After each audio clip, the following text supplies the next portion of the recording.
Just few days back Oracle open అయ్యేతో type అయి ఒకసారి 30,000 ఎంప్లాయీస్ని ల్యాప్ చేసింది. అది కూడా కంపెనీ ఏదో లాసెస్లో ఉందని కాదు, ఏఐ వాళ్ళకి సేమ్ వర్క్ని చీప్గా ఫాస్ట్గా బ్రేక్స్ లేకుండా చేస్తుంది కాబట్టి.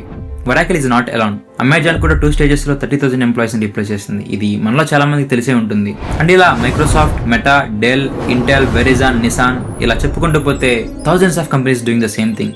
ఇదేదో ఫ్యూచర్లో జరుగుతుందేమో అని చెప్పట్లేదు. ప్రతి ఇండస్ట్రీలో ప్రతి కంట్రీలో ఆల్రెడీ ప్రజెంట్ ఇదే జరుగుతుంది. క్వశ్చన్ ఏంటంటే అది హిట్ అయ్యడానికి మనం ఎక్కడ ఉంటామని. అండ్ ఇలా నెక్స్ట్ 5 yearsలో 92 million జాబ్స్ ఏఐ వల్ల ఎఫెక్ట్ అవబోతున్నాయి. ఇదేదో స్కైఫై మూవీ ప్రిడిక్షన్ కాదు, వరల్డ్ ఎకనామిక్ ఫోరం 2025 రిపోర్ట్లో చెప్తున్న నిజం. Before we dive deep into the topic, welcome back everyone. నా పేరు పవన్ కళ్యాణ్, మీరు చూస్తున్నారు marketing tech channel. First of all, I would like to thank you all for the love and support you have given me for the first video. It really motivated me to do more good content. And ఒకవేళ మీరు channel కనుక ఇంకా subscribe చేసుకున్నట్లయితే please do subscribe to the channel. Okay, back to dilemma. అసలు ఈ revolutionary టెక్నాలజీని ఇంత ర్యాపిడ్గా push చేస్తుంది ఎవరు? It is the richest people in the world. Elon Musk says AI and robot ప్రతి జాబ్ని రీప్లేస్ చేస్తాయని. Anything that is digital, which is like just someone at a computer doing something, AI is going to take over those jobs like lightning. ఒకవేళ చేయడానికి ఫ్యూచర్లో job చేయలేకపోతే and most of the థింగ్స్లో మనుషులతో అవసరమే లేదంటే అసలు పీపుల్ మనీ ఎలా earn చేస్తారు? At least food, shelter, health care లాంటి బేసిక్స్ నీడ్స్ని ఎలా ఫుల్ఫిల్ చేసుకోగలరు? Anyway, let's not get in to the economics, ఎందుకంటే అప్కమింగ్ ఎపిసోడ్స్లో ఆ టాపిక్ గురించి పర్టికులర్గా మాట్లాడుకుందాం. And for this video will focus on the jobs. చాలా రోజులు మనం ఏమనుకునే వాళ్ళం, ఫ్యాక్టరీ వర్కర్స్ లేకపోతే డేటా ఎంట్రీ లాంటి జాబ్స్ రీప్లేస్ చేసే రిస్క్ ఎక్కువ, బట్ మన జాబ్స్ బ్రెయిన్ యూజ్ చేయాలి, జడ్జిమెంట్ తీసుకునే జాబ్స్, సో సేఫే కదా అని చాలా మంది కాన్ఫిడెంట్గా ఉన్నారు. కానీ lawyers, doctors, accountants, even software engineers కూడా ఇదే అనుకున్నారు. సింపుల్ ఎగ్జాంపుల్ చెప్పాలంటే జేపీ మార్గాన్ యొక్క కాయిన్ అనే ఏఐ సిస్టమ్ 12,000 లోన్ అగ్రిమెంట్స్ని సెకండ్స్లో రివ్యూ చేస్తుంది. ఏఐ ఇంటిగ్రేట్ చేయకముందు కంపెనీ లీగల్ టీమ్కి సేమ్ వర్క్ 3,60,000 గంటలు పట్టేది. ఆన్ యావరేజ్ కంపెనీ ఇయర్కి అట్లీస్ట్ $50 million సేవ్ చేస్తుంది. And there will be no human errors and it works 24/7 with no salary. And medical ఫీల్డ్లో అయితే ఎన్నో ఏళ్ల నుంచి మెడిసిన్ లేదనుకున్న డిసీజెస్కి కూడా ఏఐ హెల్ప్తో ప్రజెంట్ ఉన్న మెడిసిన్ కాంబినేషన్స్ని మిక్స్ చేసి క్యూర్ చేస్తున్నారు. ఫర్ ఇన్స్టెన్స్ జోసెఫ్ కోట్స్ అనే అతనికి పోయిమ్ సిండ్రోమ్ అనే ఒక రేర్ బ్లడ్ డిసార్డర్ వచ్చింది. అండ్ డాక్టర్స్ ఒకటే చెప్పారు, నువ్వు బతకడానికి 0% ఛాన్సెస్, సో ఇంట్లో చనిపోదాం అనుకుంటున్నావా లేదా హాస్పిటల్లో చనిపోదాం అనుకుంటున్నావా అని డిసైడ్ అని చెప్పారు. కానీ మనుషులు అనలైజ్ చేయలేని మెడిసిన్ కాంబినేషన్స్ని ఏఐ ప్రాసెస్ చేసి ఒక క్యూర్ ఐడెంటిఫై చేసింది. ఇప్పుడు జోసెఫ్ అలైవ్, నా తన ఒక్క లైఫే కాదు, ఫ్యూచర్లో ఆ డిసీజ్ వచ్చిన ప్రతి ఒక్కరి లైఫ్ కూడా ఏఐ సేవ్ చేసింది.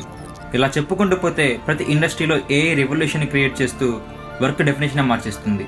ఇంకా షాకింగ్ ఏంటంటే ఇప్పుడు రాత్రి పగలు కష్టపడి ఆ ఏఐని బిల్డ్ చేస్తున్న సాఫ్ట్వేర్ ఇంజనీర్స్ని కూడా అదే ఏఐ రీప్లేస్ చేస్తుంది. క్లౌడ్ కోపైలట్ లాంటి టూల్స్ అయితే ఇప్పుడు 46% ఆఫ్ ది కోడ్ని వాటంతటా అవే రాస్తున్నాయి వితౌట్ ఎనీ హ్యూమన్ హెల్ప్. మీకు సింపుల్ టర్మ్స్లో ఇంకొక ఎగ్జాంపుల్ చెప్దాం అనుకుంటున్నాను. ఏ కంపెనీలో అయినా కంప్లైంట్ లెటర్స్కి రిప్లై ఇవ్వడానికి చాలా జాబ్స్ ఉండేవి. ఒకప్పుడు ఈచ్ లెటర్కి 25 minutes అయ్యేది. ఇప్పుడు జస్ట్ ఏఐ చాట్ బాట్లో స్కాన్ చేస్తే చాలు, టోటల్ ప్రాసెస్ 5 minutesలో కంప్లీట్ అయిపోతుంది. దీనివల్ల ప్రొడక్టివిటీ 5 times పెరిగింది. అంటే 5 members చేసే పని ఇప్పుడు ఒక్కరే చేస్తున్నారు.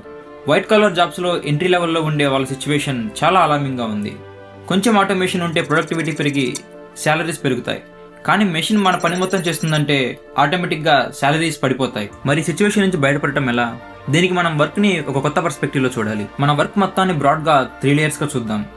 బాటంలో ఉన్నది స్కిల్ లేబర్, రిపిటివ్గా ఒక సెట్ ఆఫ్ రూల్స్ ప్రకారం మెజర్ చేయగల tasks like data entry, customer support or basic coding లాంటి జాబ్స్.